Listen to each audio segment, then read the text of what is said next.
Oh ya, sorry Pak Muhammad Patra ya. Ya, ini Bapak ini adalah seseorang yang memiliki kisah yang unik ya. Karena beliau dulu adalah seorang muslim yang taat, tetapi pernah tergabung atau terhisap ke dalam kelompok yang disebut dengan gereja Satanic Church ya. Nah, Pak Muhammad Fatra ini pada saat beliau sudah bergabung dan melakukan hal-hal yang diajarkan di dalam gereja setan ini, disitulah Tuhan Yesus datang dan menyelamatkan beliau. Nah, bagaimana kisah selengkapnya saya akan dialog sama Pak Muhammad Fatra. Apa kabar Pak Muhammad Fatra? Selalu dahsyat luar biasa, Pak. Haleluya ya. Tentu bersama Tuhan Yesus menjadi dahsyat ya Pak ya. Amin, Pak. Amin. Ya, bukan karena dompet tebal, bukan karena kendaraan baru atau istri baru, tapi karena Tuhan Yesus hadir. Kehidupan yang baru masuk di dalam Pak Patra, maka menjadi dahsyat hidup itu. Ya, Amin. itulah kenyataannya kalau kita berjumpa dengan Tuhan yang benar. Ya, makanya saya katakan teman-teman, saya mengasihi Anda semua, apapun latar belakang Anda. Sekalipun Anda membenci kami, saya tetap mengasihi Anda. Kebencianmu tidak menjadi penting buat saya. Karena itu tidak ada di dalam kamusnya Tuhan yang namanya kebencian. Yang namanya kebencian itu adalah ada di kamusnya setan. Ya, setan mengajarkan manusia iri hati, amarah, fitnah, bohong, kebencian, bahkan pembunuhan. Itu ada di dalam kamusnya setan. Nah, kenapa saya katakan tidak penting Anda mau membenci kami? Tidak penting. Yang penting itu saya melihat di kamusnya Tuhan ini. Tuhan berkata, kasihilah musuhmu, berdoalah dan mintalah berkat buat mereka. Ini ada di kamusnya Tuhan. Dan apa yang ada di dalam kamusnya Tuhan, itu harus ada juga di dalam hati kami sebagai orang yang mengenal Tuhan yang benar. Makanya sekali lagi saya katakan, teman-teman, saya sangat mengasihi Anda semua. Siapapun Anda di link ini. Bahkan Anda yang sering mencaci maki kami lewat live chat dan hal-hal yang lain, kami tetap mengasihi Anda semua. Karena betapa mengerikannya kalau sampai Anda jatuh ke dalam neraka, ya. Oke, Pak Fatra, terima kasih. Sebelumnya ini Bapak sudah berjerih lelah, hadir, bermurah hati, dan mau berbagi bagaimana karya Tuhan di dalam hidup Anda pada waktu Tuhan datang dan menyelamatkannya, ya. Bapak mungkin bisa ceritakan nih kepada teman-teman latar belakang kehidupan Bapak dulu nih, waktu masih di agama sebelumnya.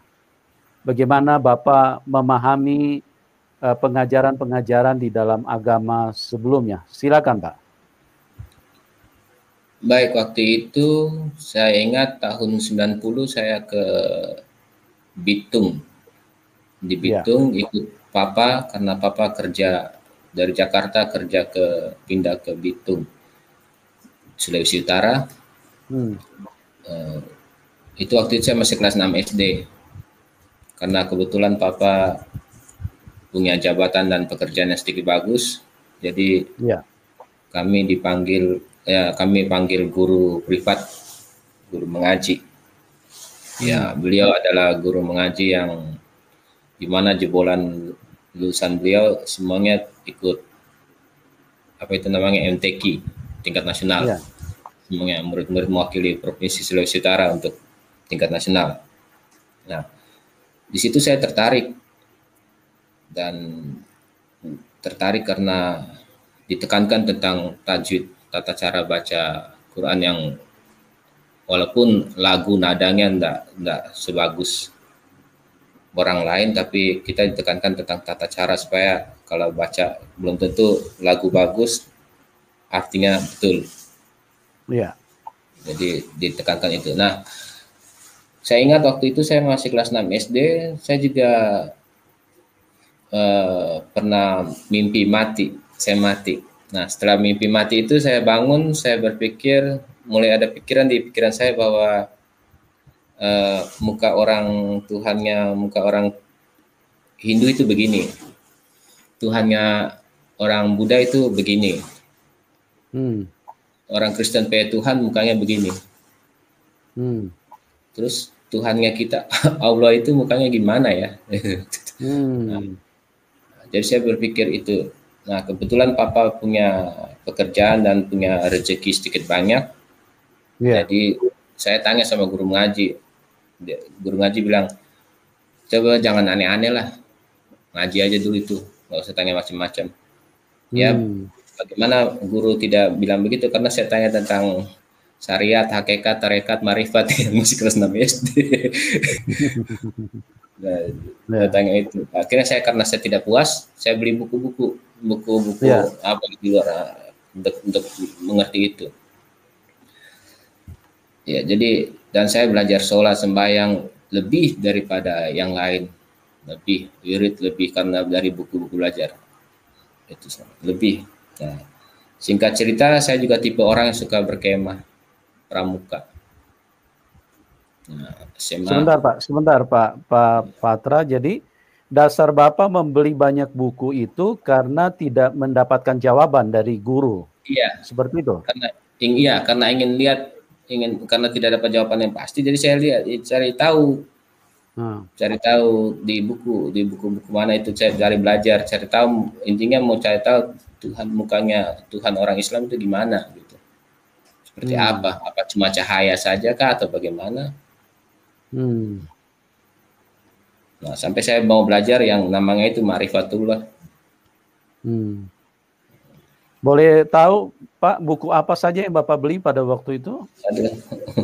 Banyak ya?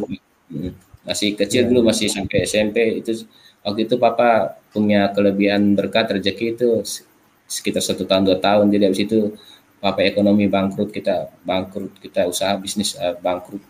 Jadi saya sudah tidak lagi beli buku, saya tidak pikir lagi. Tapi keinginan untuk lihat muka Allah itu tetap ada.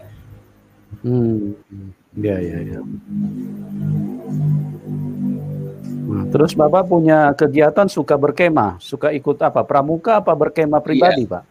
Suka berkemah pramuka, Pak. Nah, karena ikut berkemah itu pulang sakit, Papa marah. Jadi akhirnya saya sembunyi-sembunyi, akhirnya sampai diusir. Nah, karena diusir, saya kerja satpam, ikut pendidikan satpam, habis itu saya ngekos. Nah, karena sendiri, jadi saya ingat lagi saya punya keinginan itu untuk lihat Allah muka. Jadi karena pikir sendiri, jadi mesti lebih banyak mendekatkan diri kepada Allah, sholat lebih. Saya sering wirid. Nah, di dalam wirid itu saya bisa, mohon maaf, saya pernah sempat ikut bela diri dulu taekwondo karena kebetulan mendukung pekerjaan satpam saya. Jadi tapi ketika saya wirid, saya mau jangankan taekwondo, cuma bilang bismillah aja saya bisa ninjutsu, jujitsu, taekwondo, kempo, karate, kungfu, tai chi, apa semuanya. Padahal cuma bilang bismillah. Jadi kemampuan saya bisa lebih tinggi lagi. Kemudian berdasarkan apa itu Pak Fatra, berdasarkan apa? Bapak cuma berkata bismillah, tapi kemampuan Bapak sudah bisa mencapai tingkat tertentu gitu loh. Iya. Berdasarkan apa itu, Pak? Ya karena saya rajin sholat, saya rajin sembahyang, saya rajin wirid, karena sering wirid. Subhanallah, alhamdulillah, wala ilaha illallah, asmaul husna, kata-kata asmaul husna itu saya wirid. Tiba-tiba saya dapat penglihatan, tiba-tiba saya bisa ke neraka, ke surga dalam level itu, dalam penglihatan itu. Bapak bisa jelaskan nggak? Bapak bisa jelaskan kepada teman-teman yang ada di dalam link ini, wirid itu apa maksudnya, Pak? Karena banyak teman-teman yang belum ngerti. Ini apa, kalau minta maaf tangan saya kayak gini. Yang pakai tasbih itu biasa, tapi kalau kita itu menyebut nama Tuhan gitu, mengingat kayak la ilaha illallah, la ilaha illallah kayak gitu, atau enggak asmaul husna, ya kudus, ya halimu, ya alimu, ya ali, ya azim gitu, kayak begitu. Jadi habis sembahyang, biasa habis sholat itu kita seringkali menyebut nama Allah, menyebut nama Tuhan, nama-nama agung Tuhan berulang-ulang kali. Jadi itu ibarat memuji gitu ya. Penyembahan ya. Oke, lanjut Pak, lanjut. Nah, jadi saya bisa seperti itu. Jadi kemudian kebetulan saya jadi satpam, saya sempat jadi kepala satpam, anggota saya 2 orang. Nah, salah satu anggota saya itu 2 orang itu anggotanya dua itu Kristen. Nah, saya pindah kerja di satpam satu perusahaan pedagang valuta asing. Iya. Nah, di situ orang Sulawesi Selatan kalau nggak salah. Nah, itu saya bisa lihat lagi, saya bisa komunikasi dengan orang itu walaupun dia ada di Sulawesi Selatan, saya di Bitung, di Sulawesi Utara. Saya bisa komunikasi secara gaib gitu, secara telepatik apa namanya istilahnya, saya nggak tahu, pokoknya saya bisa komunikasi. Nah, jadi seperti itu. Dan pada suatu saat saya punya anggota satpam bilang, waktu itu CP anggota itu juga CP adik kelas waktu sekolah. Jadi dia bilang, kakak nanti minta bantu, ada CP teman diusir dari persekutuan doa karena dia ikut gereja setan. Dong 2 saya pakai bahasa sini ya Pak. Dong 2 tidak ada tempat tinggal, jadi lebih baik kalau boleh menumpang di KKP tanpa kos. Ya, saya pikirkan bagimu agamamu, bagiku agamaku, jadi ya oke lah, nggak masalah juga, nolong orang, semua orang harus saling tolong menolong, apalagi CPAD kelas. Jadi saya tinggal sama-sama dengan mereka tinggal sama-sama dengan saya. Nah, karena sering tidur bersama, makan bersama, jadi mau nggak mau, kok saya juga bingung, kok kenapa kekuatan saya lebih banyak, begitu.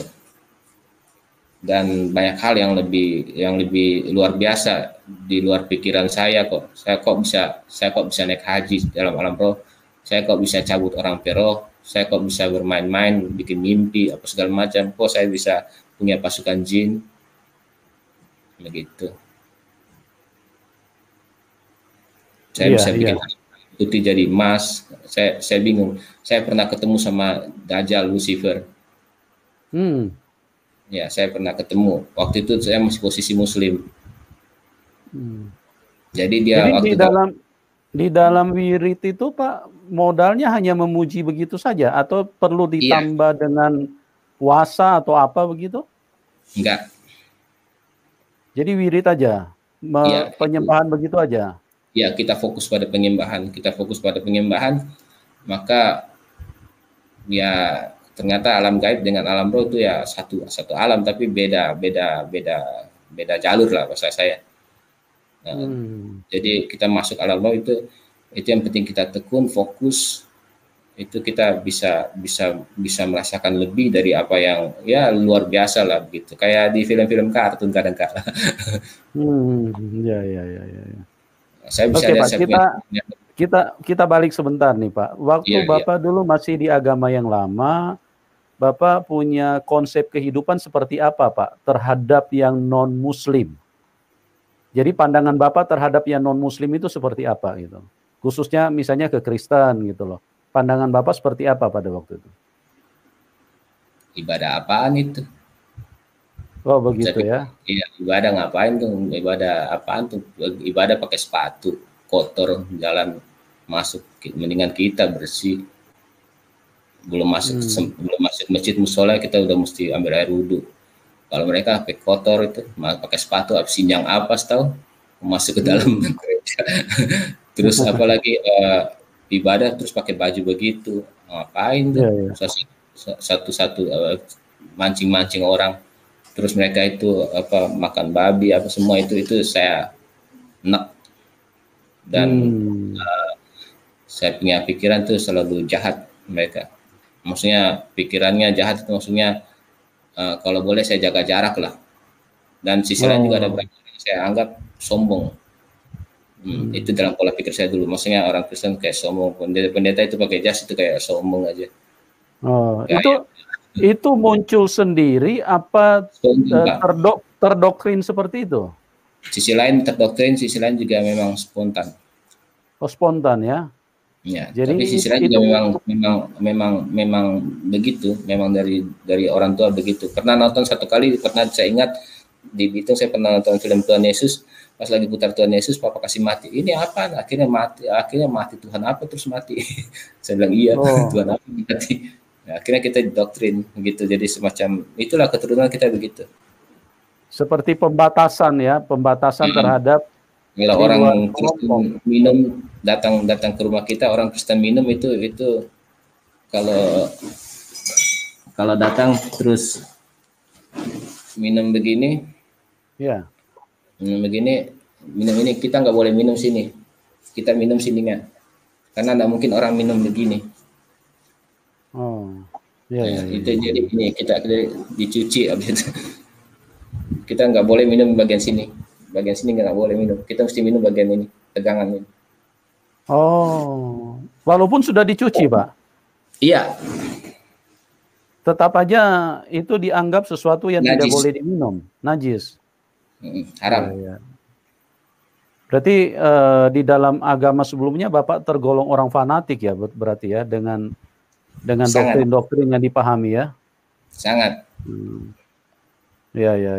Terus ada yang memahami nggak kalau Bapak punya konsep kehidupan seperti itu, misalnya dari yang non-Muslim, pernah nggak yang merasakan kalau misalnya yang non-Muslim itu diperlakukan seperti itu?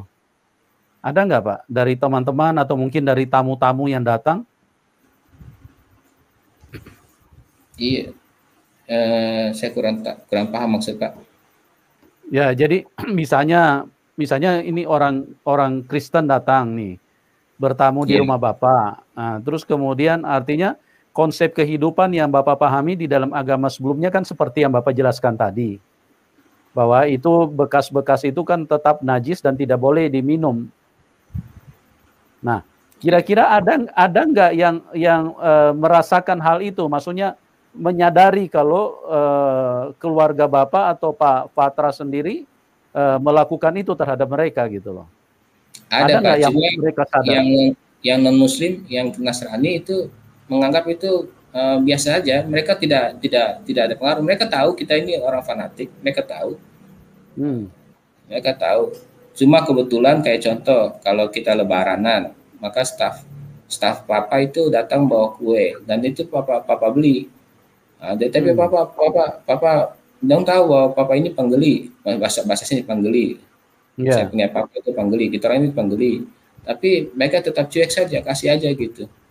Begitu. Mereka nggak ada masalah, malah justru saya bingung kok maksudnya mereka tahu kita tidak suka, tapi mereka datang. Mungkin cuma karena atasan dengan bawahan gitu. Tapi ada teman-teman sejawat juga, bos-bos papa juga cuek saja kok. Dia cuek saja, nggak ada pikiran menganggap walaupun itu, tapi itu kebanyakan cuma rahasia kita aja di rumah tangga, di rumah, dalam rumah kita nggak kasih tahu ke orang-orang. Jadi istilahnya pembantu orang Sangir, orang Kristen, tapi mereka juga cuek aja kok, mereka nggak ada masalah. Gitu.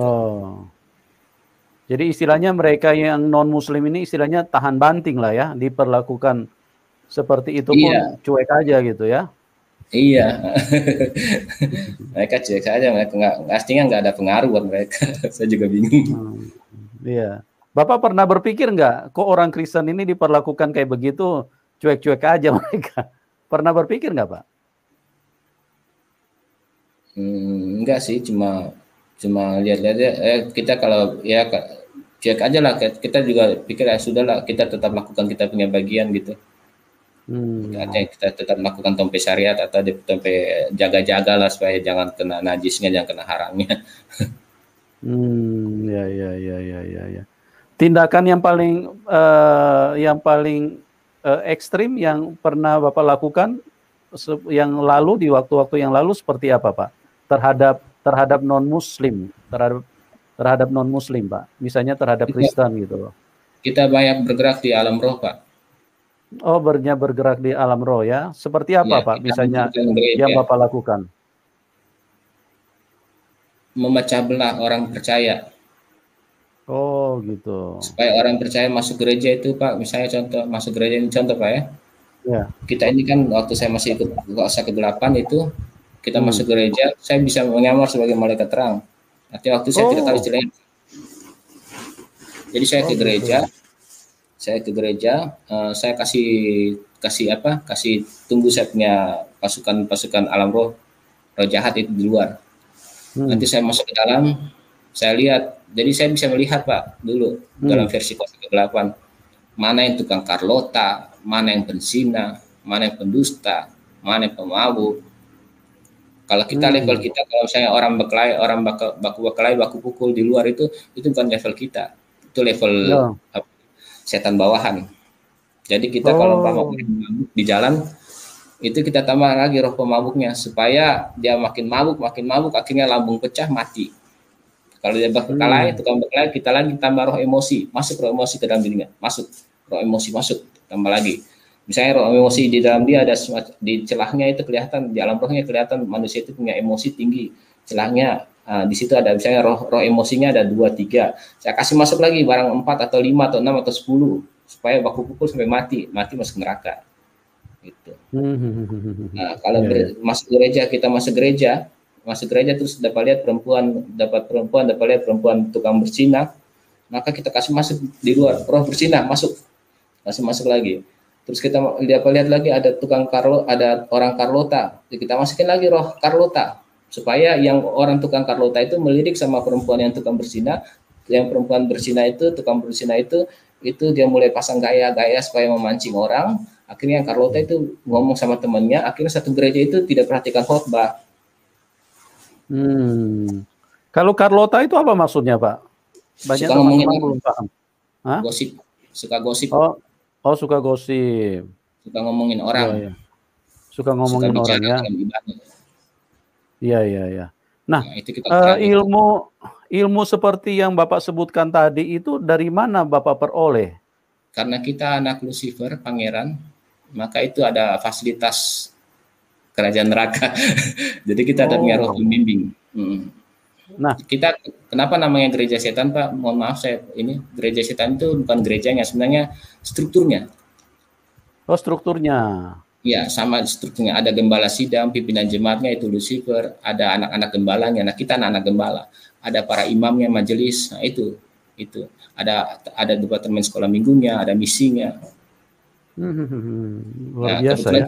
Kebetulan kita anak gembala, jadi kita punya pangkat, punya fasilitas. Walaupun tidak seperti kayak siapa itu, kayak siapa yang kesaksian, kayak siapa ini, dukun ini, Dautoni atau siapa itu, siapa itu? Iya. Yang Manado itu, itu mereka pasukan, mereka bagian pasukan.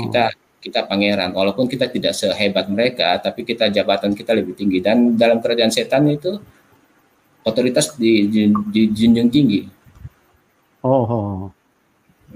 Jadi strukturalnya sangat lengkap ya Pak ya? Iya Pak. Ya.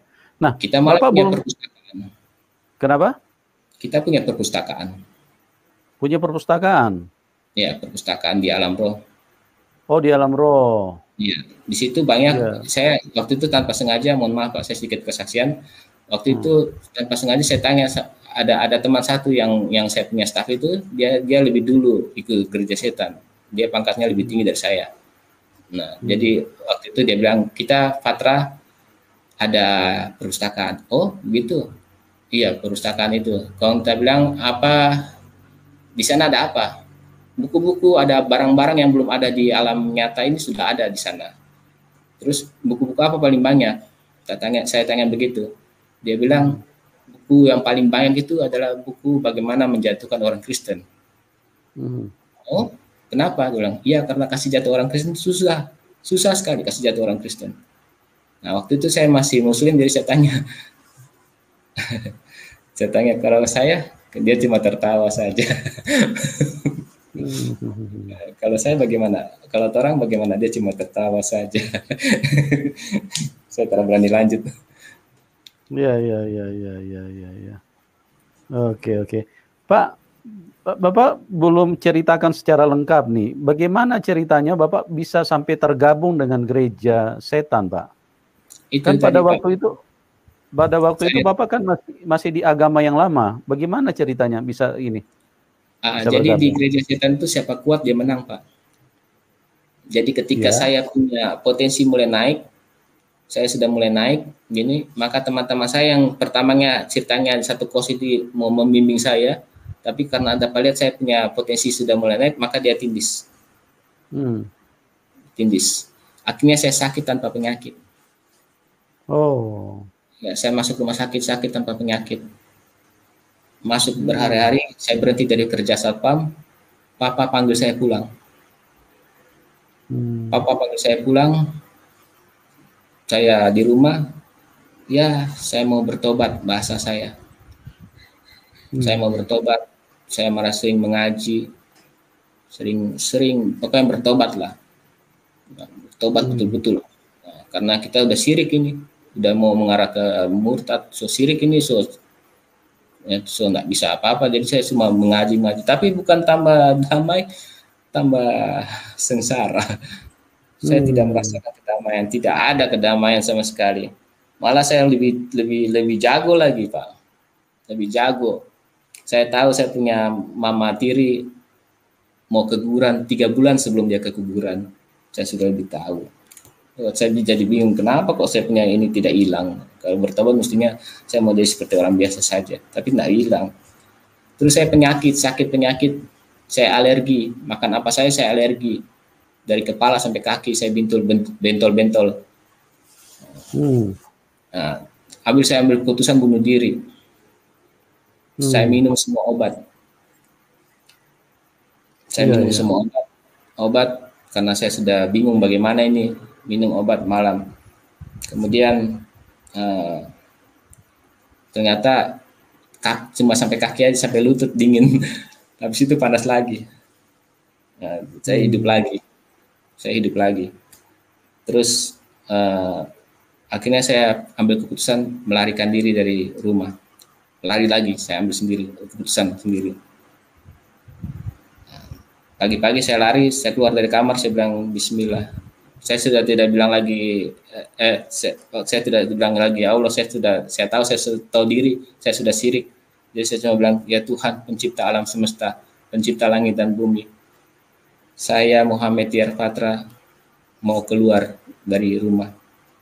Saya punya pikiran mau jadi petapa saja. Saya mau bertapa saja. Nah, keluar dari kamar saya bilang Bismillah. Keluar dari di rumah saya bilang Bismillah. Keluar dari halaman saya bilang Bismillah. Saya jalan kaki, saya nggak tahu mau kemana. Saya bilang, saya cuma tiba-tiba di jalan sepi, saya angkat tangan, kedua tangan, saya bilang, ya Tuhan pencipta alam semesta, pencipta langit dan bumi, pencipta Muhammad Tiar Patra ini, inilah hambamu yang sedang mencari Engkau. Jadi waktu itu saya bilang, saya mau cari Tuhan, saya mau bertapa saja. Saya tidak tahu mau kemana lagi. Tapi Tuhan kasih gerakan saya ke rumah teman yang imam gereja setan. Ya, tapi papanya majelis gereja Pantekosta, tapi anaknya imam. Imam itu tukangnya culik-culik orang, potong-potong orang. Dia masuk situ. Akhirnya saya dinobatkan jadi Pangeran Lucifer di situ. Pangerannya Lucifer ya? Ya, pangeran saya. Lucifer turun langsung untuk mentabiskan saya, mengukuhkan saya jadi anaknya. Nah, tapi Tuhan punya rencana lain. Di depan rumah itu ada hamba Tuhan yang tiap pagi bangun mesbah doa, malam ada berdoa. Saya perhatikan mereka, orang Ambon. Singkat cerita itu tadi, saya dibaptis tapi bukan dengan mereka, dibaptis dengan orang lain. Tapi cuma baptis selam saja tidak cukup, masih ada roh jahat keluar. Masih banyak saya juga bikin kacau KKR, masih suka tersinggung, masih suka marah. Tapi saya sudah belajar Alkitab, sudah belajar firman Tuhan, sudah baca Alkitab. Tapi di kamar gereja setan itu, di kamar imam itu, jadi masih banyak kuasa kegelapan. Tersinggung sedikit saya sikat. Saya tidak fisik, tapi saya sebagai secara roh. Tapi sudah Kristen, sudah dibaptis. Nah, kebetulan saya tertarik dengan bapak satu yang depan rumah itu. Akhirnya saya bercerita dengan dia. Saya capek, saya lelah, saya bosan begini terus. Bapak itu bilang, dalam doa 3 hari sebelumnya saya sudah tahu kamu mau datang ke saya. Jadi dalam doa keluarganya, dalam mesbahnya itu dia sudah tahu bahwa saya akan datang sama dia. Maka dia tanya, kapan bro ada waktu? Saya bilang lebih cepat lebih baik. Bagi saya untuk kebaikan, untuk ini saya mau cepat-cepat sudah, saya sudah capek, sudah lelah. Jadi sudah itu apa, mereka layani pelepasan kurang lebih 1,5 jam. Akhirnya roh jahat itu bersih keluar dari semua saya, dan saya langsung berdiri tegap.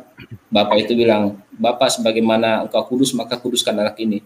Saya spontan langsung berdiri tegap. Saya bilang, dalam nama Bapa, Putra dan Roh Kudus. Padahal saya tidak tahu itu kalimat itu, tapi saya langsung berdiri tegap, dalam nama Bapa, Putra dan Roh Kudus, hamba-Mu Muhammad Yarfatara dikuduskan dalam nama Yesus. Habis itu langsung saya hidup baru, langsung saya mukanya lain, sukacita, penuh kasih karunia, pokoknya segala macam, lahir baru, saya bersukacita, saya dilepaskan secara roh, saya mulai melayani Tuhan. Amin. Itu.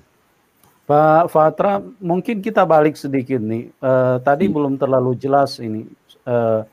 Bagaimana Bapak sampai bisa mengenal gereja setan? Kan istilahnya Bapak kan dari kepercayaan agama lama dari Muslim. Nah, bagaimana Bapak bisa bersentuhan apalagi sampai mengikut mereka? Apa yang menjembatani hal tersebut? Itu teman-teman yang tinggal di kos tadi. Oh, tinggal di kos tadi. Ya, sama-sama. Jadi mereka gereja setan. Oh, mereka gereja setan. Nah, cuma Bapak pas mau bertobat, mereka diusir dari Persekutuan Doa. Pas mereka mau bertobat, mereka diusir dari Persekutuan Doa. Akhirnya mereka semacam sakit hati. Jadi sekalian, pelarian. Iya, sekalian dari terlanjur basah ya mandi sekalian, kira mereka itu.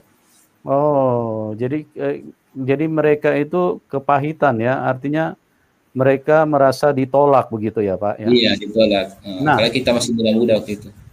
Oke, itu kan mereka Pak. Mereka kan istilahnya memang imannya kan di dalam Tuhan Yesus atau sebagai orang Kristen. Nah, Bapak ini kan dari Muslim nih. Bagaimana Bapak di dalam keimanan Bapak yang fanatik terhadap agama, tapi kok mau istilahnya mengikuti bergabung dengan teman-teman yang memang notabene-nya tidak satu iman dengan Bapak? Apa yang menjadi dasar Bapak sampai mau istilahnya terlibat, bergabung, bahkan mengikuti mereka gitu? Mengikuti gereja setan maksudnya? Iya. Tertarik dengan alam roh. Karena memang tujuannya melihat Allah pemuka. Oh, mau melihat mukanya Allah begitu ya? Iya, karena cuma dengan roh saja bisa lihat, bisa mau cari lihat gitu. Oh, jadi dasar kepenasaran Bapak yang dari istilahnya dari SD itu kepengen tahu muka Allah seperti apa, itu yang membuat Bapak akhirnya bergabung dengan mereka. Iya. Jadi mungkin dengan itu ya, mungkin dengan bergabung itu ya istilahnya sekali mendayung 2-3 pulau, dapat kesaktian, bisa juga lihat Allah pemuka. Oh gitu. Tapi tidak mempertimbangkan bahwa ini kan dari iman yang berbeda. Bapak ada pertimbangan yang rasional nggak pada waktu itu? Nggak ada Pak. Saya pikir segala cara saya berusaha untuk ini. Oh, jadi keinginan tahuan Bapak tentang mukanya Allah seperti apa itulah yang menjadi modal utama ya sampai Bapak mengikuti mereka begitu. Iya. Segala cara saya buat untuk saya mau lihat wajah Tuhan itu seperti apa. Wajah Allah seperti apa. Tanpa meminta nasihat. Ini. Kenapa Pak? Saya baru tahu pas tanya ini. Iya. Maksudnya saya baru tahu pas tanya saya ini. Saya baru berpikir ternyata tujuan saya cuma itu. Oh, gitu ya. Jadi tanpa meminta nasihat dari orang tua, dari siapapun, jadi keinginan tahuan. Oh, sudah keluar dari rumah? Iya, sudah di saat itu saya sudah keluar rumah. Oh. Jadi pas saya pulang itu saya sudah gereja setan. Boleh diceritakan sedikit Pak, itu Bapak sampai keluar rumah itu karena diusir orang tua atau bagaimana tadi? Saya masih kurang jelas tadi Pak. Iya, karena saya suka ikut pramuka. Oh, suka ikut pramuka. Oh. Ya, ya, ya. Apa yang menjadi dasar Bapak suka ikut pramuka, Pak? Apa memang itu hobi atau ada Hobi, keinginan tahuan sesuatu gitu? Hobi saja. Oh, hobi saja. Oke, oke, oke, oke. Baik, baik, baik, Pak. Jadi keinginan tahuan tentang mukanya Allah seperti apa, itulah yang membuat hal-hal lain itu menjadi tenggelam dengan sendirinya ya? Iya, segala cara saya buat, saya nggak peduli. Akhirnya saya mau cari tuh, waktu itu nggak tahu, saya tidak tahu pakai, cuma saya punya perasaan, saya mesti lihat Tuhan, mukanya gimana itu, gitu. Nah, sampai saya pernah negosiasi dengan iblis, saya tidak akan ikut iblis sebenarnya. Waktu itu saya pernah iblis tawarkan uang secara alam roh. Nah, uang, saya bilang, iblis, biar saya hancur lagi, saya tidak akan ikut Ngana. Terus dia bilang, oh nanti Ngana lihat ya, Ngana tetap ikut saya. Ya terjadilah, akhirnya terjadi juga, saya ikut dia. Akhirnya saya bikin perjanjian, saya pakai darah. Oh, seperti apa tuh perjanjian darah, Pak? Pakai darah.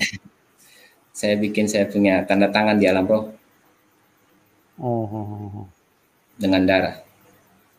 Iya, iya. Nah, setelah Bapak keinginan tahuan begitu besar, apakah terpenuhi nggak keinginan tahuan itu? Bapak bisa melihat wajah Tuhan apa bagaimana? Justru yang lihat lain. Lihat, tapi lihat lain, gitu Pak. Oh, jadi yang dilihat bukan Tuhan tapi tapi dalam bentuk lain. Dalam bentuk lain ya. Waktu itu mimpi dan masih jelas sekali, itu bukan mimpi menurut saya, kayak penglihatan, tapi saya sampai sekarang saya masih jelas sekali itu. Iya, iya, iya, ya. Jadi Bapak di dalam alam roh itu seperti Bapak melihat Lucifer itu, bisa diceritakan nggak Pak? Itu seperti apa Bapak lihat? Apa halusinasi atau memang itu real? Roh ya. Pak, jadi kayak semacam bayangan tapi kayak film kartun gitu Pak. Tapi tergantung suasana hati dia. Kalau dia datang dengan senang itu mukanya ganteng, gagah, tinggi seperti orang barat. Tapi kalau dia lagi marah Pak, itu mukanya jelek. Tapi bagi orang-orang punya karunia, mungkin bahasa saya dulu itu seperti kalau dia datang itu tandanya bau belerang. Tapi dia tidak maha hadir. Tidak maha hadir ya? Tidak Pak. Jadi kalau dia datang itu kita tahu bahwa ini dia datang. Tapi kalau ini bukan, itu cuma bawahannya saja. Saya pernah itu Pak Patra, saya pernah dengar ada yang menceritakan tentang kesaksiannya Mongol. Apa itu Bapak tahu nggak itu kesaksiannya? Atau Bapak pernah satu grup nggak? Pernah satu grup nggak? Iya, saya maksudnya Mongol itu tadi yang saya bilang. Mongol itu dari kita masuk dalam Bridgeton, cuma Mongol itu bagian pasukan. Itu bawahan saya dulu. Oh begitu. Iya, maksudnya dalam jabatan Pak, dalam struktural. Karena saya anak, saya pangeran, dia panglima, panglima jenderal, tapi dia tetap pasukan. Oh dia pasukan, kalau Bapak anak ya, pangeran ya. Oh ya, luar biasa. Untuk menentukan pangeran atau pasukan begitu siapa Pak? Berdasarkan pilihan siapa? Lucifer. Lucifer sendiri yang menunjuk? Iya. Tapi ada juga dalam bentuk apa, semacam kalau kita lelang jabatan. Gitu ya. Nah, apa deal dengan Lucifer sampai dia mau mengangkat Bapak menjadi anak atau pangeran? Apa deal yang Bapak lakukan dengan Lucifer? Dia yang pilih. Iya, dia yang pilih, tapi kan biasanya ada deal tertentu. Artinya kamu jadi misalnya begini. Nah, gimana? Saya cuma bilang sama dia, saya mau ikut dia, tapi saya tidak mau masuk sampai ke dalam. Oh. Ya, tapi bikin perjanjian loh. Makanya semua fasilitas dia juga dapat, tapi saya tidak sepenuhnya dapat. Karena saya tidak ikut dia sampai ke dalam. Ibarat saya rumah cuma di halaman saja. Tapi saya pangeran. Ada pengawal, ada roh jahat pengawal, ada ada fasilitas rohani dalam tanda kutip, pengurapan khusus dalam tanda kutip. Jadi waktu dialog dengan Lucifer itu seperti kayak bicara begini, apa ada bahasa tertentu yang Bapak pahami? Seperti bahasa biasa saja. Bahasa biasa aja, seperti yang Bapak lakukan saat ini, begitu? Iya. Tapi pada saat pelantikannya itu ada yang bimbing saya, itu imam. Oh. Ya kayak majelis gereja lah, penatuannya. Nah, itu teman saya pimpin. Imam itu manusia apa dari kerajaan roh juga? Manusia, Pak. Manusia? Iya, imam gereja setan itu teman saya yang saya tinggal. Yang saya lari 2 kali.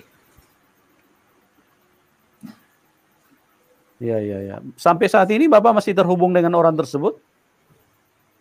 Ada sih di Facebook, teman-teman. Tapi saya sudah tidak lihat dia punya kerjanya apa. Saya tidak.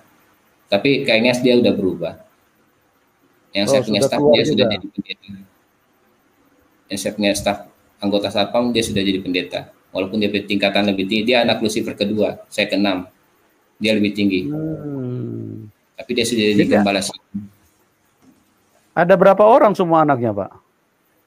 Ada 200-an, Pak, lebih. Jadi tergantung pengurapannya, tergantung kekuatannya, kemampuannya. Ya mengurapi siapa, Pak? Lucifer. Lucifer sendiri ya mengurapi anak-anaknya. Iya, juga dilihat perbuatan jahat kita. Makin banyak berbuat jahat, makin banyak pengurapan. Oh, makin banyak berbuat jahat, makin pengurapan makin kencang begitu. Jadi kebalikan. Perbuatan jahat seperti apa, Pak? Misalnya yang dilakukan? Apa saja, Pak? Pokoknya namanya jahat. Iya. Apa saja? Jahat terhadap sesama manusia. Iya, sesama manusia supaya dia jauh, dia tidak mengenal Tuhan itu. Tapi makin dahsyat kalau kita bisa menangkan orang Kristen. Oh gitu. Ya. Karena yang lain kan kita punya bawahan. Iya. Luar biasa Bapak punya pengalaman. Bapak punya pengalaman luar biasa. Saya posisikan saya seperti dulu. Jadi dulu kan jangan sampai bawahan dulu. Ya. Terus punya putri nggak, Pak? Kalau Bapak kan pangeran. Lucifer itu punya putri nggak? Ada. Ya. Ratu, ada istrinya, ada istri Lucifer. Ada juga ini anak-anak perempuannya ada. Putri, ada juga istrinya. Bukankah Lucifer itu seorang wanita, Pak? Lucifer itu laki-laki, Pak. Oh, begitu. Dia punya istri. Nah, istrinya itu ada istrinya, Pak. Dan itu secara fisik. Ya mengacu kita kan pemahaman kita seperti misalnya ada nama, ya mohon maaf ya kalau namanya sama bukan Anda yang kita maksudkan. Kan banyak yang wanita menggunakan nama Lucy begitu. Iya. Itu kan jadi pengertian manusia itu kan kalau Lucy itu kan berarti perempuan. Nah, tapi setelah Bapak masuk di alam roh, kalau Lucy itu berarti laki-laki, Lucifer begitu. Iya, itu mengenambangkan, saya tidak tahu Pak ya, waktu itu saya dalam iman Kristen saya tidak tahu, belum iman Kristen saya tidak memahami ya tentang pemahaman Alkitab, saya tidak tahu firman Tuhan. Cuma dalam pemahaman saya waktu itu kan Dajjal dalam versi kita Kristen, Islam, Dajjal saya sudah lupa. Dajjal. Itu laki-laki, iya. Maksudnya bukan laki, tapi pokoknya tampan lah. Ya, kalau Dajjal kan memang pengertian kita kan laki-laki ya. Cuman kalau secara nama, kalau Lucy itu kan yang kita kenal kan berarti perempuan gitu. Tapi nggak apa-apa lah, itu kan ketampanannya kan. Ya, yang lebih real kan kalau orang yang masuk ke dalam dunia roh gitu loh. Seperti Bapak ini kan bukan hanya memahami secara nama, tetapi Bapak kan masuk ke dalam dunia roh. Dan itu yang lebih real gitu loh. Artinya pernah mengalami secara langsung kan? Iya, Pak. Oke.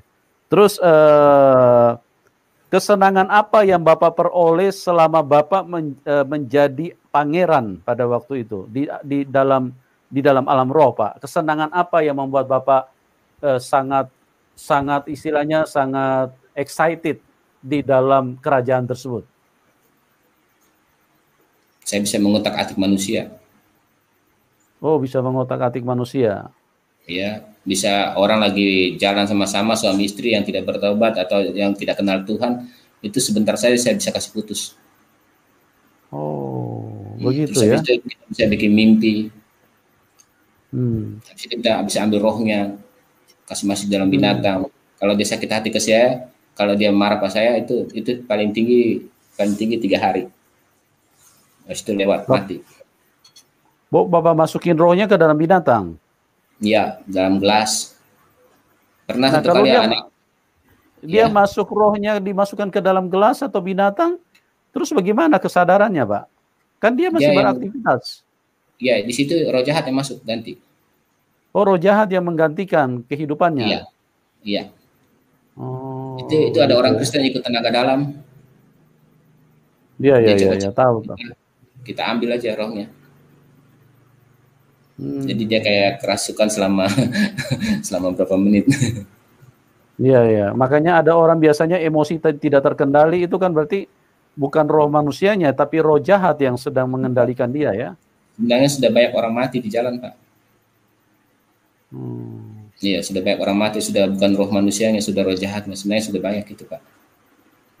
Begitu ya.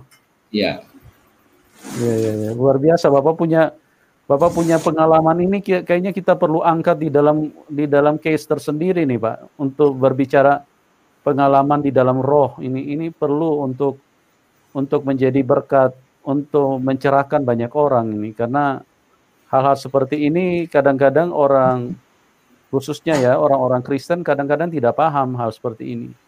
Oke, saya Pak, saya sekarang gimana? saya tidak akan berbicara tentang agama lain, Pak ya. Tapi memang Iya, kita iya. fokus cuma pada orang Kristen saja.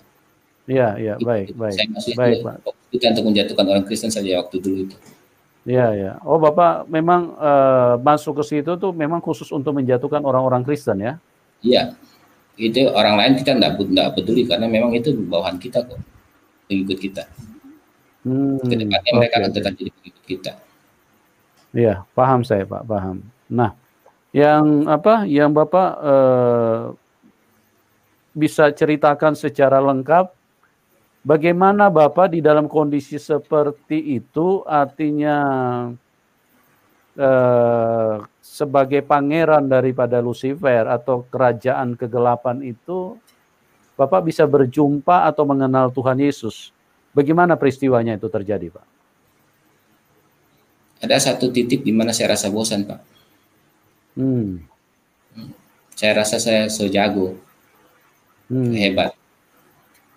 Jadi, tapi saya tidak punya apa-apa karena saya tidak terlibat ke dalam. Saya tidak punya fasilitas seperti anak-anak setan yang lain, pangeran yang lain. Punya Hmm. uang, punya mobil, punya harta. Saya tidak. Karena saya tidak, saya tahu juga bahwa iblis itu saya neraka. Cuma saya ingin cari tahu ya itu tadi cuma saya sekedar ingin cari tahu Tuhan bemuka, Allah bemuka. Hmm. Jadi saya tidak masuk ke dalam terlibat terlalu dalam. Tapi akhirnya saya tergantung antara putih atau hitam, saya di tengah-tengah. Oh. Jadi saya merasa ada satu titik di mana saya sudah bosan. Sisi lain saya jago, tidak ada yang menghalangi saya. Tapi memang jujur tidur pun tidak tenang karena ada jabatan itu bisa diambil sewaktu-waktu oleh orang-orang kuat yang lain. Saya bisa mati Hmm. tiba-tiba, saya bisa di jalan bisa mobil tabrak atau apa itu, saya bisa saja begitu. Dan saya ada merasa ketidaktenangan, ketidaknyamanan seperti itu. Dan juga ada rasa Hmm. bosan.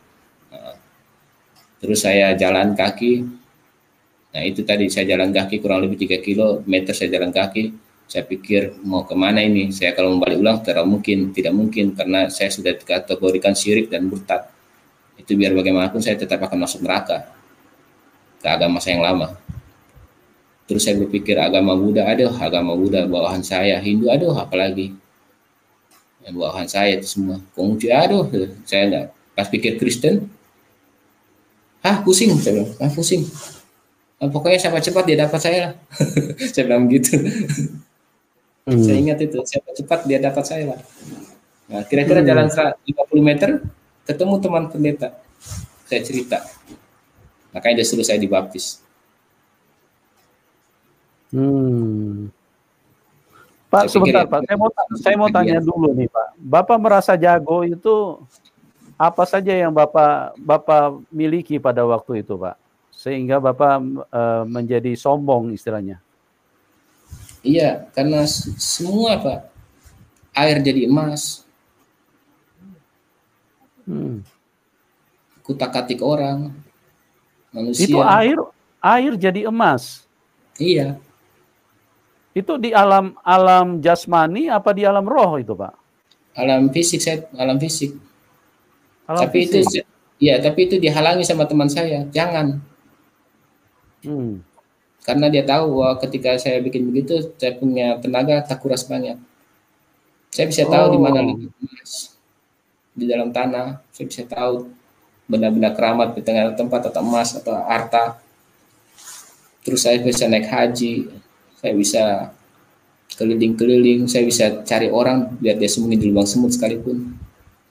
Tenaga dalam apa saja yang tentunya itu, yang orang silat, karate apa, tenaga dalam apa saja, saya lewat itu. Bapak pernah praktekkan di alam jasmani? Iya, sering. Makanya saya ngomongin karena saya praktekkan. Ada saya punya teman yang punya tenaga dalam, saya kasih baik di pantai, oke, pantai mati Pak. Angin fisik, langsung angin fisik datang, tapi dia belum sempat mati sih. Kalau dia tahan, dia itu ya sebenarnya secara lampau dia sudah mati. Cuma fisiknya saja masih. Iya. Nah, tapi Pak, jujur Pak, gimana? Jujur Pak, kita waktu kita di kuasa kegelapan, kita pede sekali. Gitu ya. Jadi apa yang kita ungkapkan, kita nggak pakai mantra Pak. Iya, jadi kalau kita di saya level saya beda dengan mereka yang dukun-dukun itu. Mereka belajar dengan nenek, dari mereka punya nenek, kakek, buyut, apa mereka turun-temurun gitu. Kalau kita enggak Pak, apa yang kita lihat, apa yang kita pikirkan, apa yang kita katakan jadi. Jadi ketika saya lihat, maka saya sering khotbah, saya bilang gini, kalau khotbah dulu itu jangankan cewek-cewek, nenek-nenek saja kalau saya suka dia tetap mau kok. Cuma lihat saja. Jadi kita nggak perlu pikirkannya, mau. Ya. Saya pikir setelah saya jadi Kristen, saya bilang, waduh, ternyata di dalam terang lebih dahsyat lagi. Iman Kristen. Haleluya. Wow, saya hamba Tuhan, saya jago bagaimanapun. Waktu saya kuasa kegelapan, jago bagaimanapun, hamba Tuhan cuma angkat tangan saja, saya langsung rubuh Pak.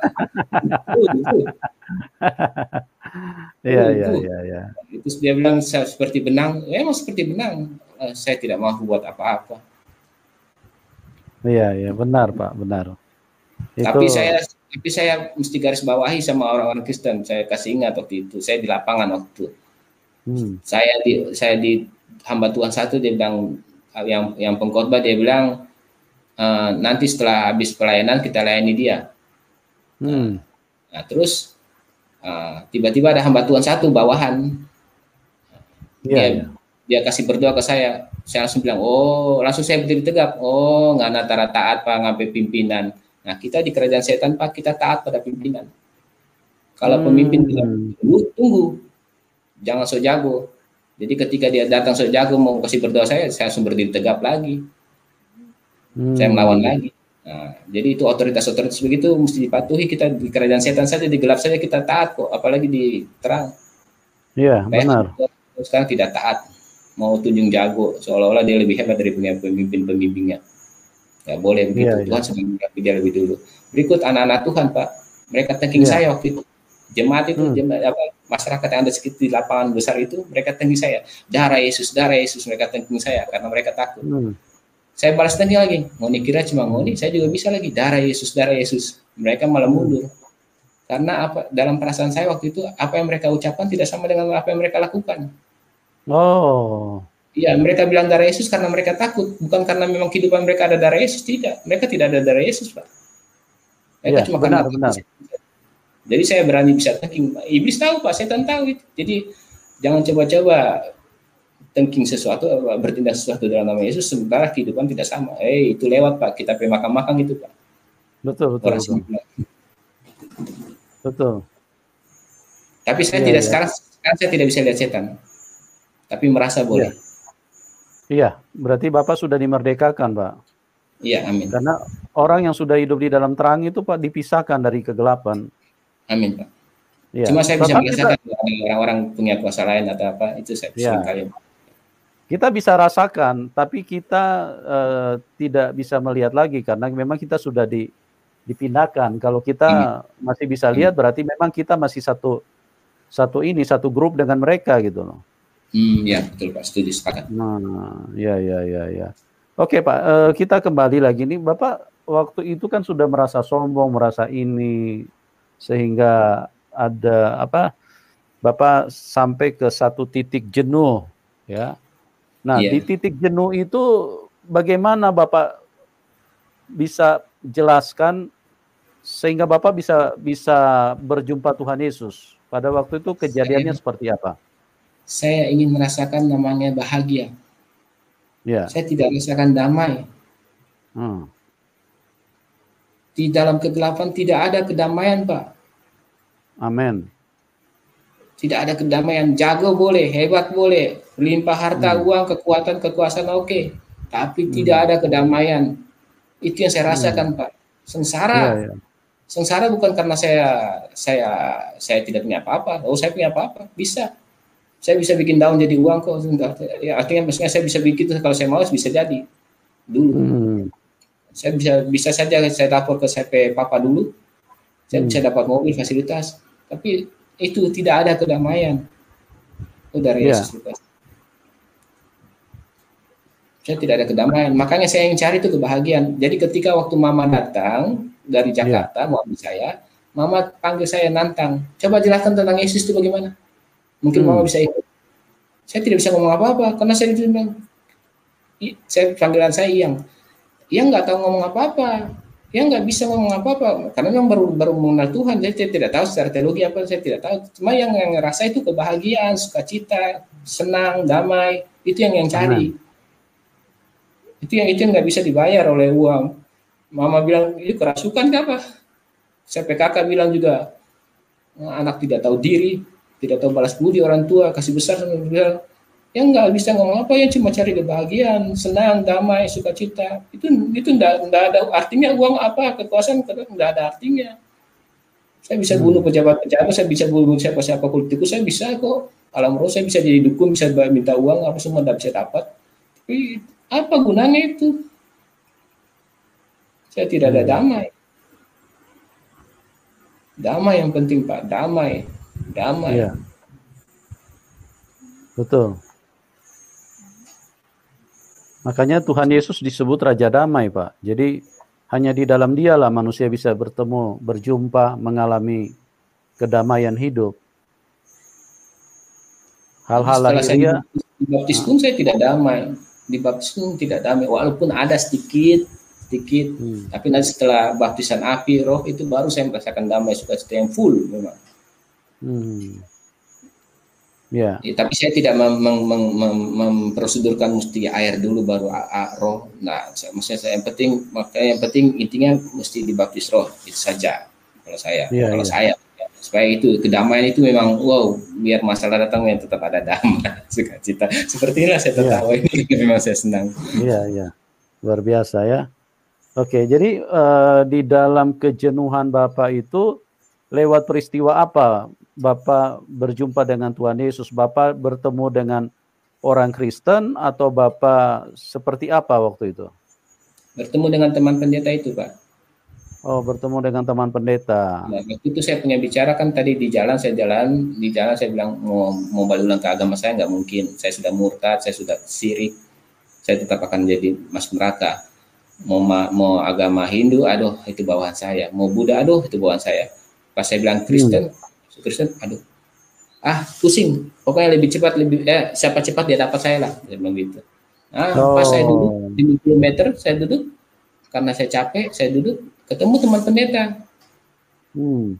Nah, teman satu kelas, dia cerita, saya cerita, tiba-tiba saya punya keinginan cerita. Terus dia bilang, kamu mesti dibaptis. Ya oke lah, iseng-iseng berhadiah lah. Saya pikir coba-cobalah Kristen, siapa tahu manjur, mujarab gitu. Itu karena tujuannya itu tadi cari bahagia, tenang. Saya sudah lelah dengan begini-begini, saya sudah lelah, capek, bosan. Saya ingin cari damai. pikiran saya mungkin habis dibaptis damai ya. Iya, iya, iya. Maka iseng-iseng berhadiah lah, ikut aja deh. Iya, iya, iya, iya. Oke, luar biasa. Jadi setelah Bapak ketemu teman anaknya pendeta ya waktu itu ya Pak ya? Pendeta, dia pendeta. Oh pendeta, dia pendeta. Nah, dia bilang Bapak harus dibaptis. Iya. Nah, itu setelah Bapak bilang siapa cepat dia dapat begitu. Artinya iya, Bapak pengen menyerahkan hidup kepada yang bisa memberikan kebahagiaan begitu ya? Iya, yang bisa dapat saya lebih cepat daripada itu. Oke. Ya. Dan sekarang saya baru tahu ayat kitab itu tangan Tuhan tidak kurang panjang, telinga Tuhan tidak kurang tajam. Iya, Yesaya, kitab Yesaya. Memang firman Tuhan itu kebenaran. Ya. Dan dia firman Tuhan itu bukan huruf-huruf, tetapi dia firman yang dibukukan. Jadi dia menjadi realita di dalam hidup manusia. Amin. Oke, Pak. Terus konsekuensi Bapak sebagai pangeran, sebagai anak Lucifer itu apa setelah Bapak memutuskan untuk meninggalkan kerajaan kegelapan itu? Apa konsekuensi yang terjadi di dalam Bapak? Itu kan tidak mudah, Pak, meninggalkan iblis. Iya, Pak. Ada harga yang dibayar. Beberapa gereja masih menganggap saya masih seperti dulu. Jadi mereka takut menolak saya. Terus yang KKR itu Pak yang tadi saya bilang. Saya sudah ikut, saya pikir saya sudah dibaptis, saya sudah Kristen, jadi pas altar call saya maju ke depan, didoakan. Yang lain rubuh, saya malah melawan. Itu. Terus yang berikut orang tua datang. Sampai pas terakhir sekolah STT Alkitab. Pas masuk sekolah STT, itu saya tidur satu malam, paginya sore, waktu itu saya mahasiswa pertama, yang lain masih praktek. Saya datang ke situ sekolah, tidur di asrama, itu ada penglihatan imam-imam datang mau ambil saya. Dalam penglihatan itu di kamar itu dia tarik roh saya, mau cabut roh saya. Jadi itu begitu Pak. Jadi sampai sekarang pun kadang-kala ada intimidasi tapi sudah nggak terlalu itu ya. Dampak secara fisik Pak, apa yang terjadi di dalam fisik Bapak setelah Bapak meninggalkan Lucifer, meninggalkan iblis? Misalnya Bapak pernah sakit, pernah apa gitu? Ya, pertama justru di dalam iblis saya banyak sakit. Nah, karena orang mau ambil jabatan saya, maka mereka akan bagi lewat sakit penyakit, mereka akan serang lewat sakit penyakit. Tapi ketika di dalam Tuhan, ada juga sakit penyakit, tapi sakit penyakit yang wajar saja, nggak ada ini. Justru malah saya lebih kuat, lebih enjoy, walaupun badan tidak seperti sekarang, dulu masih kecil-kecil, kurus-kurus, tapi saya lebih kuat, sangat kuat malah. Saya mampu puasa 7 hari, maksudnya artinya saya bisa lebih kuat, sehat. Bukan saya meninggikan 7 hari saya mau puasa, bukan karena orang Islam sudah biasa puasa, bukan itu. Maksud saya kekuatan itu ada, Tuhan kasih. Iya, amin. Puasa 7 hari itu berseri atau sekaligus non-stop? 4 hari buka tutup, 3 hari lanjut. Non-stop, lanjut. Iya, non-stop. Iya. Oke, itu Pak, karena luar biasa. Sekolahnya biaya. Ya. Nah, setelah Bapak percaya Tuhan Yesus, terima Tuhan Yesus, bagaimana reaksi orang tua pada waktu itu? Datang jemput saya. Tapi mau bawa ke Jakarta nggak bisa, karena saya sudah Tuhan tolong dapat pekerjaan lagi. Karena waktu itu saya pas dilepaskan belum dapat pekerjaan. Papa Rohani merasa bahwa orang tua datang itu mau ambil saya. Jadi pas ketika ada pembukaan lamaran pekerjaan, saya sampaikan ke Papa Rohani. Papa Rohani bilang, iya masuk kerja sudah, langsung silakan. Dia doakan lamaran saya dan saya lulus. Jadi orang tua tidak ada alasan untuk bawa saya lagi karena saya sudah ada kerja. Oke. Pak Fatra, Bapak bisa ceritakan 1 atau 2 mujizat. Mujizat apa yang Bapak terima setelah Bapak percaya Tuhan Yesus? Pertama kali, Pak, Ya. waktu saya dibaptis, pulang dari baptisan, walaupun saya masuk ke gereja setan, ke rumah yang imam itu, teman saya yang imam gereja setan itu, tapi saya sudah punya keinginan untuk baca Alkitab. Terus setiap hari saya punya kerinduan untuk dengar firman. Satu kali, Pak, saya dalam perjalanan dari Bitung ke Manado kurang lebih 40 kilo itu, saya pergi ke Manado, setengah hari balik, saya dalam perjalanan loh, hari ini saya tidak ada firman, saya tidak mungkin bawa Alkitab di jalan. Jadi saya haus sekali mau firman, saya mau dengar firman. Nah, terus pas pulang, saya lihat kayak ada spanduk gitu, spanduk warna kuning. Spanduk warna kuning itu Efesus 5 ayat apa itu, yang dulu kamu adalah gelap, tapi sekarang kamu adalah terang, maka hiduplah sebagai anak-anak terang. Nah, Oke. Itu. Saya lihat, oh puji Tuhan, saya bilang, ya syukur, terima kasih Tuhan, saya bilang gitu. Nah, pas besoknya saya balik lagi ke Manado. Saya mau cari lihat lagi itu spanduk yang tadi. Pak, bayangkan, bukan ada, tapi tulisan apa? Soto Makassar. Oh, luar biasa. Jadi luar biasa. Sekarang saya berdoa, firman Tuhan, berbahagialah orang yang haus akan kebenaran, maka dia akan dipuaskan. Amin. Jadi, amin. Saya baru tahu itu, dan itu. Terus sebelum saya dibaptis, malam hari Sabtu, malam Minggu, saya kan tanggal 24 Desember itu hari Minggu. Sabtu malam saya berjalan dengan teman saya berdua. Terus saya cerita, dia Kristen, saya cerita saya mau pindah agama. Tiba-tiba ketika saya bilang saya pindah agama, dia malah bantu saya untuk menguatkan. Iya, kalau memang kamu rasa bagaimana, karena rasa bagaimana ya silakan saja. Ke Kristen, pindah agama. Aduh, tiba-tiba saya bilang, aduh, saya mesti pindah agama ya. Aduh, saya mesti lepas agama saya. Nah, tiba-tiba Pak, malam itu saya lihat burung merpati lewat di atas. Di atas saya bilang, ada burung. Teman saya bilang, mau burung di mana? Nggak ada burung, malam-malam begini burung bagaimana? Ada burung lewat tadi. Tapi dia tidak lihat, dan langsung itu lutut saya langsung kayak apa, orang Manado yang longgar, kayak buku-buku itu longgar. Langsung lemas ya? Lemas. Nah, terus sampai teman saya dia pegang saya punya tangan, bopong supaya jangan jatuh. Melepas kepercayaan lama ini, tapi Tuhan kasih kekuatan, ada teman yang pegang. Gitu ya?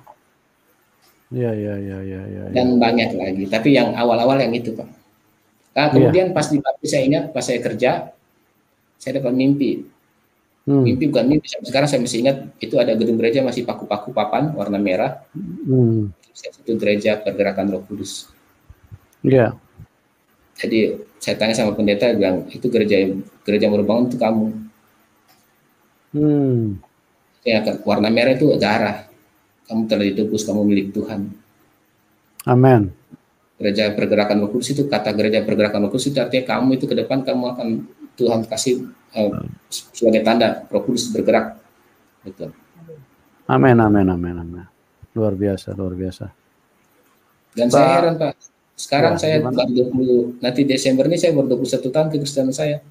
Tapi Tuhan sudah percayakan saya dengan pekerjaan yang sebenarnya usia kekristenan saya tidak layak, Pak. Ya. Ya, di Halmahera Selatan saya pimpin umat Kristen 65.000. Di Halmahera Barat saya pimpin umat Kristen sebanyak 100.000 lebih. Sekarang di Pulau Morotai saya pimpin umat Kristen sebanyak 45.000 lebih. Karena kita kepala bimas Kristen, kepala membimbing masyarakat Kristen, saya mesti membimbing masyarakat Kristen, pendeta-pendetanya, guru agama Kristennya, umat Kristennya. Luar biasa. Berarti Bapak pembimas ya? Iya, Pak. Cuma masih di kabupaten, tingkat kabupaten. Oke. Baik. Luar biasa, Pak. Luar biasa. Pak, Bapak punya kesaksian yang tentang perjalanan iman, perjalanan Bapak di dalam gereja setan itu menarik, Pak. Nanti satu waktu kalau Tuhan berkenan saya akan ini, Pak. Saya akan bikin sesi tersendiri supaya Bapak bisa share secara lengkap ya, supaya banyak orang bisa memiliki pemahaman yang sesungguhnya di dalam ini, di dalam apa? Di dalam dunia roh gitu loh, ya Pak ya? Iya, Pak. bisa Pak. Oke, Bapak bisa memberikan 1-2 kata, 1-2 pesan kepada orang-orang yang belum mengenal Tuhan Yesus, Pak. Karena kita ini sudah diselamatkan Tuhan. Silakan, Pak. Sebelum terlambat. Ya, betul. Iblis itu lebih pintar daripada apa yang kalian pikirkan. Kalian akan kalah nanti. Dan kalian akan tetap ikut kalau kalian tidak terima Yesus Kristus sebagai Tuhan. Waktunya sudah sangat amat dekat sekali. Itu saja pesan saya. Harus terima Yesus Kristus Tuhan. Satu-satunya jalan. Tidak ada jalan yang lain. Dan para dukun, para okultisme, ngoni so kalah, ngoni so tahu menepi waktu sudah dekat. Amin, amin, amin. Iya. Hati-hati pada kami anak-anak. Jangan sampai kau dihukum sebelum waktunya. Itu saja. Iya, iya. Ya, yang kepada yang sudah percaya Tuhan Yesus, Pak, silakan, Pak. Jangan main-main. Apa pesan Bapak? Ya. Jangan main-main. Ya. Jangan main-main di dalam Tuhan. Hormati pemimpin rohani. Seburuk-buruk apapun, mereka adalah pemimpinmu. Mereka bertanggung jawab penuh atas nyawamu. Jangan belajar sok jadi pemimpin kalau belum waktunya. Masa kegelapan siap benarkan kalian. Dan jangan gila harta. Jangan melayani cuma karena doi, jangan karena uang. Iya, iya. Bisa karena jabatan. Itu di kita itu tidak pakai itu model begitu. Tuhan yang mengangkat dan memberikan raja. Amin. Itu saja Pak. Ya, puji Tuhan, luar biasa. Ya, terima kasih kepada Bapak Muhammad Fatra atas kesaksian yang sangat luar biasa pada malam hari ini, dan saya sendiri sebagai hamba Tuhan sangat diberkati, dan saya percaya bahwa banyak umat Tuhan yang di luar sana, mereka pun juga diberkati secara luar biasa. Dan yang belum kenal Tuhan Yesus, menjadi doa kami supaya lewat tayangan ini, paling tidak Anda bisa mendengarkan. Silakan kalian pelajari lebih jauh siapa Tuhan yang sesungguhnya, siapa yang punya surga. Tentu yang punya surga adalah Tuhan. Tentu Tuhan yang benar, ya. Silakan dikaji lebih jauh, silakan dipertanyakan, karena kalau dia Tuhan yang benar, dia akan membuktikan, dia akan menunjukkan kepada kita lewat kuasanya, seperti apa yang sudah disaksikan oleh Bapak Muhammad Fatra, bagaimana mujizat-mujizat yang terjadi dalam perjalanan Bitung Manado dengan jarak 40 kilo, pada saat belum membaca firman, di tengah jalan Tuhan bisa nyatakan mujizat. Ada spanduk yang bertuliskan firman, dan itu adalah merupakan makanan yang sangat diperlukan bagi orang-orang, bagi manusia-manusia, karena hanya firmanlah yang bisa menghidupkan kita, ya. Tetapi setelah waktu esoknya, ternyata spanduk itu bertuliskan Coto Makassar. Ini kita melihat luar biasa Tuhan Yesus itu, ya. Dia Tuhan yang benar, dialah firman yang hidup. Pada saat kita haus dan lapar, dia akan memuaskan kita. Tuhan berkata, makananmu, makananku bukan hanya dari roti saja, tapi dari setiap firman Tuhan. Pak Muhammad Fatra, sekali lagi terima kasih, dan kita akan segera hadirkan ya Pak. Bapak punya kesaksian perjalanan bersama waktu di dalam kerajaan kegelapan, ya. Bapak bisa ceritakan secara lengkap nanti bagaimana waktu Bapak terlibat di dalam kerajaan tersebut. Oke, salam buat keluarga, tetap semangat, tetap melayani Tuhan, menyala-nyala, roh yang menyala-nyala, karena kita tahu waktu Tuhan Yesus kedatangannya sudah sangat dekat. Oke teman-teman, doa kami buat semuanya, siapapun Anda, doa kami kiranya kasih karunia Tuhan yang luar biasa itu bisa segera dinyatakan di dalam setiap kita.